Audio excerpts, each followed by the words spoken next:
তদন্তের স্বার্থে হয়তো বুড়িরহাট কাণ্ডে তৃণমূল কর্মীকে গ্রেপ্তার করেছে বললেন মন্ত্রী উদয়ন গুহ।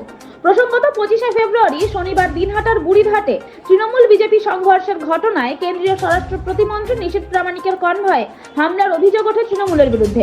এছাড়াও তার কনভয়ে থাকা গাড়ির কাচ ভেঙে যায়। এই ঘটনায় রাজ্য জুড়ে তোলপাড় শুরু হয়। কেন্দ্রীয় প্রতিমন্ত্রীর নিরাপত্তা নিয়ে ওঠে প্রশ্ন। এরপর সেই ঘটনায় পুলিশ 48 জনের নামে সুমোটো মামলা দায়ের করে। সেই ঘটনায় 21 জনকে গ্রেপ্তার করে সাহেবগঞ্জ থানার পুলিশ। দিনহাটা আদালতে তাদের হাজির করা হয়। সেই 21 জন বিজেপি কর্মী বলে জানা যায়। এরপর গত 1 মার্চ কেন্দ্রীয় স্বরাষ্ট্র প্রতিমন্ত্রী নিশীথ প্রামাণিকের নিরাপত্তায় নিয়োজিত থাকা কেন্দ্রীয় বাহিনী সিআইএসএফ জওয়ানদের গাড়ি ভাঙচুরের অভিযোগে সাহেবগঞ্জ থানায় তৃণমূলের ব্লক নেতা থেকে শুরু করে সাধারণ কর্মী মিলে মোট 30 জনের নামে লিখিত অভিযোগ দায়ের করা হয়। সেই অভিযোগের ভিত্তিতে গতকাল বুধবার রাতভর অভিযান চালিয়ে 3 জন তৃণমূল কর্মী সঞ্জয় মহন্ত, এরশাদ শেখ, দেলোয়ার মণ্ডলকে গ্রেপ্তার করে সাহেবগঞ্জ থানার পুলিশ। উল্লেখ্য, এরশাদ শেখ নাজিরহাট 2 নম্বর অঞ্চল যুব তৃণমূল কংগ্রেসের সভাপতি বলে জানা গিয়েছে। এ নিয়ে দিনহাটার বিধায়ক তথা উত্তরবঙ্গ উন্নয়ন মন্ত্রী উদয়ন গুহ বৃহস্পতিবার বিকেলে ফোন করা হলে বলেন, পুলিশ কি পেয়েছে জানি না, হয়তো তারা ঘটনার তদন্ত করে দেখতে 3 জনকে গ্রেপ্তার করেছে, কিন্তু পুলিশ তো আর তৃণমূল বিজেপি দেখে গ্রেপ্তার করেনি। তাই আমার বিশ্বাস পুলিশ সঠিক তদন্ত করলে আসল সত্যিটা সামনে আসবে।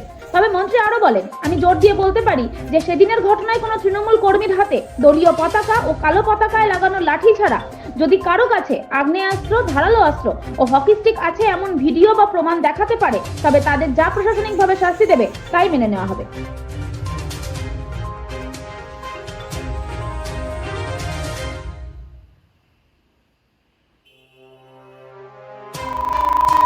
কি পেয়েছে আমি জানি না, হয়তো মনে ওরা তদন্ত করে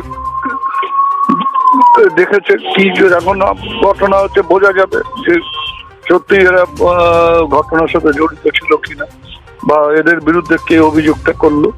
কিন্তু আমি একথা জোর দিয়ে বলতে পারি যে কাদের অ্যারেস্ট করেছে তো আমি দেখিনি, কিন্তু তৃণমূলের কর্মী, কোন কর্মীর হাতে লাঠি আছে, কোন কর্মীর হাতে হকি স্টিক আছে, বাটাম আছে, এইটা যদি কেউ দেখাতে পারে, সেদিন তৃণমূলের কর্মীরা পাথর ছুটছে এরকম যদি কেউ দেখাতে পারে, তাহলে যা শাস্তি দেবে তা আমরা মেনে নেব।